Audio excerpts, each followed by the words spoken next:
Saya Iqbal Saputradewa dengan NIM 211-2020, Program Studi Teknik Industri Fakultas Sains dan Teknologi Universitas Katolik Caritas. Di sini saya akan mempresentasikan biaya produksi. Biaya produksi.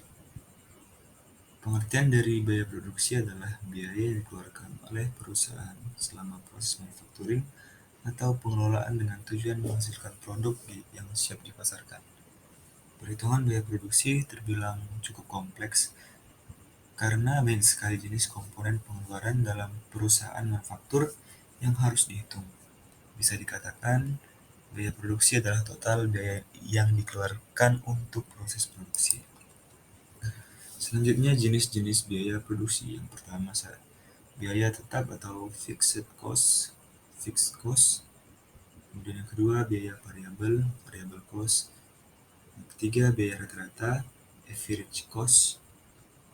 Keempat, biaya marginal. Dan kemudian yang kelima, biaya total. Unsur biaya produksi. Unsur biaya produksi ada tiga. Yang pertama, direct material atau bahan baku langsung. Bahan yang berbentuk fisik serta diidentifikasi dan diproses menjadi bagian barang jadi atau dapat dilihat asal-usulnya sebagai barang jadi dengan cara ekonomis dan sederhana. Yang kedua, direct labor atau tenaga kerja langsung. Bahan baku yang menjadi produk jadi telah dikonversi oleh tenaga kerja yang melakukan kegiatan tersebut dan bisa digabungkan secara layak ke produk tertentu dalam proses produksi. Yang ketiga, factory overhead atau overhead pabrik. Adanya unsur biaya manufaktur yang tidak terlihat secara langsung pada pengeluaran tertentu.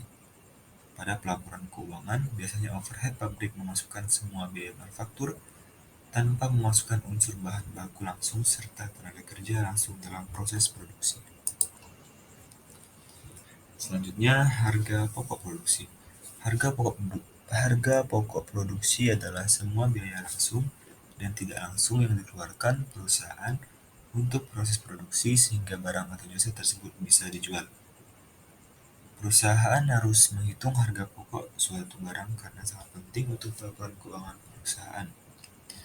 Tujuan menghitung harga pokok produksi: yang pertama, menentukan harga jual produk. Kemudian yang kedua, pemantauan biaya produksi secara real.